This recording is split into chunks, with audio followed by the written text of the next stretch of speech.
Bismillahirrahmanirrahim. Assalamu alaikum, ladies and gentlemen. Today I'd like to introduce you to one of the extraordinary researches of Ustaaz Hameed uddin Farahi regarding a word and its translation in the Quran. Ustaaz Hameed uddin Farahi was an extraordinary expert of the Quranic language. He had tremendous competence on the linguistic aspects of the Quran. He studied ancient Arabic literature, classical Arabic literature, which included poetry and prose, and had a very strong and a very, very efficient flair of the language of the Quran, because of which he was able to solve many riddles and many ayahs and many verses which were seemingly posing a lot of difficulty to many exegetes. So before I present his research, I would like to allude to you that there is a certain law of the Quran which it has mentioned at a number of places, and it has actually used this law to assure the Prophet Muhammad at various places. And the law is that the Almighty says that his method and procedure of producing things and giving things is that there is a certain progression, there is a certain sequential progression and a gradual progression in the laws of nature, in a lot of things that we find in nature. Thus, human beings are born, they not only pass through various phases in the wombs of their mother, but also when they come out in this world, they pass through a certain lifespan in which they pass through various stages and then become adults. Similar is the case with so many things, that plants grow, they are not born in their final shape, they always reach their culmination. So the Almighty has actually used this phenomena in various verses of the Quran. Like, for example, He has said that He has created this universe in a span of time, and He has actually made this universe in 6 days, which of course refers to the 6 days of God, and He has not made them immediately. Referring to the fact that He has made them with a lot of thoroughness and punctuality and vigilance, and has made them pass through various phases. So with this thing in mind and with this thing in background, Surah A'la, which is the 87th surah of the Quran, has a verse in it which says, addressing the Prophet, "Sanuqri'uka fala tansa," that, O Prophet, don't be worried, we shall make you read this whole of the Quran and it shall be in your memory and you will not forget it. So it is basically, if you see parallel verses of the Quran, you will find that the Prophet Muhammad would be in haste to receive all of the Quran. His addressees would object to him that why is it that they don't receive the Quran in one go, in one installment? Why is it that after every little while he comes up with the new revelation sequence? So why is it not that the Quran has been sent down in a single installment? Then, of course, the Prophet also had this tremendous attachment to God's message, and he wanted to receive it, the whole of it, as soon as possible. So this actually created in him this hastiness to receive God's message. Also playing in his mind was the fact that he might forget the Quran that he has received. So keeping all these things in background, the Almighty says that don't worry, don't think that you will forget your the revelation that we are sending down to you, and it will not be proper that we send it down to you in one go, because it will be difficult for you to bear its burden. This has been stated at other places in the Quran as well. So it is this basic phenomena which is in discussion, and the Prophet is being consoled, he is being assured that the Quran is going to gradually reach its culmination. Now, in order to assure the Prophet that things reach their gradual culmination, the surah in which this verse occurs, preceding to this verse, the Almighty has actually given certain examples which are meant to assure the Prophet that look how things in the outside world also reach their gradual progression. In a very similar way, this wahi, this revelation, will also reach its culmination. So the examples which the Almighty has given, first of them is that Allazi khalaqa fasawwa. So this is the 87th of the surah of the Quran, verse number 2, Allazi khalaqa fasawwa. So the Almighty says that He created a human being and then perfected it. Of course, referring to the fact that passing through various stages in the womb of a mother, we know that the fetus gradually grows, and there comes a time when the spirit is blown into it and it becomes a perfect human being.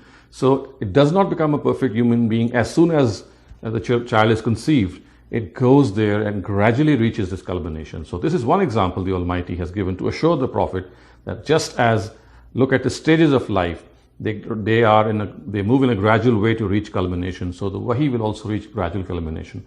And then another example is given right in the next verse, which says, وَالَّذِي قَدَّرَ فَهْدَى سَبِّحِ اسْمَ رَبِّكَ الْأَعْلَى الَّذِي خَلَقَ فَسَوَّى وَالَّذِي قَدَّرَ فَهَدَى. This is the second example, that he actually appointed measure and then guided that thing accordingly.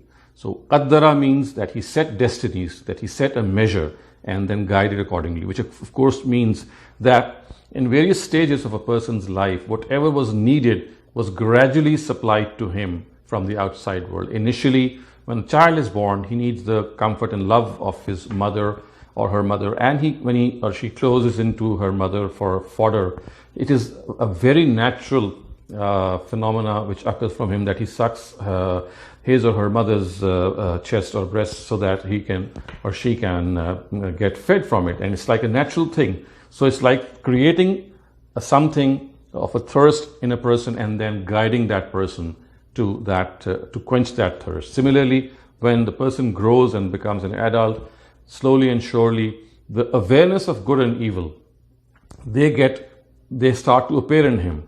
A person has no awareness of good or evil when he is born. A child does not have any good awareness, but as he grows, he begins to have this awareness. And then similarly, he is a very weak individual. He is so much dependent on other people, and as soon as he starts growing, gradually his dependence starts to decrease. So this is the second example which the Almighty has given, that look that how the Almighty makes and sets destinies and then accordingly guides them. And then comes the third verse, which actually was its translation basically was a bother for Ustaaz Hameed uddin Farahi. So this verse is وَالَّذِي أَخْرَجَ الْمَرْعَى, and it is God who has actually sprouted vegetation. And then comes the verse فَجَعَلَهُ غُثَاءً أَحْوَى. Now the conventional translation of غُثَاءً أَحْوَى is that, and then God made it black, faded away, withered away. He made it into something which has been withered away. So pointing out the fact that the vegetation which had sprouted now became totally withered away and turned black as well. So this actually was the area which bothered Ustaaz Hameed uddin Farahi, because if we study the nazm of the surah, the sequence of the surah, it tells us that the previous two verses actually tell us that a certain thing was initiated and then it was brought to its culmination, to its pinnacle. But here in this verse, it is actually not the pinnacle which is being addressed, but the fact that it has now withered away. So it should have been something like this, that he had sprouted the vegetation or caused the vegetation to come out and then made it lush green. He sprouted the plants to come out and then made them lush green. This should have been something of in accordance with the nazm of the surah, because the previous two verses are also pointing to this upward progression, not the fact that something has withered away. So it is said that he was not satisfied with this translation, and he kept on wondering and reflecting and deliberating on the usages of the words. And Ustaaz Amin Yasin Islahi has remarked that it took him more than 4 decades to realize and then come to the answer that when he studied the classical Arabic literature, he came to know that the word ghusa, which has been translated as withered away, as something of a vegetation which has withered away, that the word ghusa does not come merely for plants which have withered away or which have turned old, but it is of the nature of an opposite word in which two diverse meanings exist. So just as the word ghusa means something which is it means the vegetation which has withered away, it also means vegetation which is lush green. So this was something which the Arabic lexicons had failed to record. We must know that the lexicons, the dictionaries that we study and consult, they are based on the usages of the word which these authors of lexicons they derive from various usages. So Ustaaz Hameed uddin Farahi said that almost all lexicons don't mention this other meaning of the word ghusa, which is found in classical Arabic, and that is something, a plant which is lush in nature. So this lush nature of a plant is not mentioned. So the word ghusa has two meanings. One of them is a plant which has withered away, vegetation which has withered away and turned black. And the other one is plantation and vegetation which are now lush and luxuriant. So this lush and luxuriant meaning of the word ghusa was missed out by lexicons, and Ustaaz Hameed uddin Farahi pointed out and said here also it should be actually translated keeping in mind in this meaning, because this would be in accordance with the sequence of the surah, the nazam of the surah, because then it would mean that the Almighty sprouted the vegetation and then made it luxuriant and lush. And also another thing which Ustaaz Hameed uddin Farahi pointed out, that the expression actually is ghusa and ahwa. So the word ahwa has generally been translated as something which is turned black out of growing old and being withered away. So Ustaaz Hameed uddin Farahi has also pointed this out, that the word ahwa, or this attribute of ahwa, does not refer to the blackness of something which is the result of it being withered away.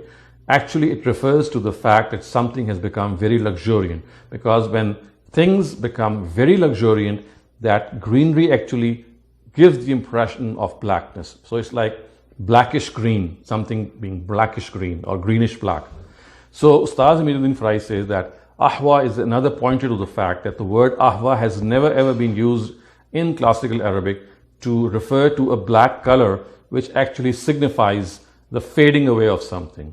It actually refers to that blackness which refers to something being luxuriant. And we know that vegetation, when it becomes luxuriant and lush, it becomes blackish green or greenish black. So this is how Ustaaz Hameed uddin Farahi has actually viewed this verse and corrected the word, the meaning of the word ghusa, by actually adding it to the lexicon or dictionary and telling us that this word has two opposite meanings and both should be kept in consideration. So this is one of the outstanding researches of Ustaaz Hameed uddin Farahi. We know that he was a master and had a tremendous mastery of the Arabic language of the Quran, and hence he was able to actually solve this complex and so supposedly difficult aspect of the Quran. Those of you who know Arabic are advised to study this research of Ustaaz Hameed uddin Farahi in his book, which is called Mufradatul Quran. It is in Arabic and quite technical Arabic. However, those of you who are not aware of Arabic, they can just read his students' tafsir of this surah, Surah Ala. Ustaaz Amin Hassan Islai's tafsir is available in Urdu and also in English, through which you can access the word ghusa and ahwa, or the expression ghusa and ahwa's true meaning, and it will be explained there. And the purpose of this short talk was to present before you how people, when they research and they enter into and deliberate on various Quranic verses, they at times come up with such prodigious and fabulous meanings, which of course are not something which they come up without any reason, but because of the fact that when they think that some word is not being accurately translated and does not fit in the sequence and the context of the word of a particular paragraph or a particular set of verses, then we need to find out if it has another meaning or not. And this is what Ustaaz Hameed uddin Farahi did. And do pick up the Bure Quran and look at Surah Ala, which is the 87th surah, and look at how ghusa and ahwa have been translated by Ustaaz Amin Hassan Islahi while presenting the research of Ustaaz Hameed uddin Farahi. أقول قولي هذا واستغفر الله لي ولكم ولسائر المسلمين والمسلمات.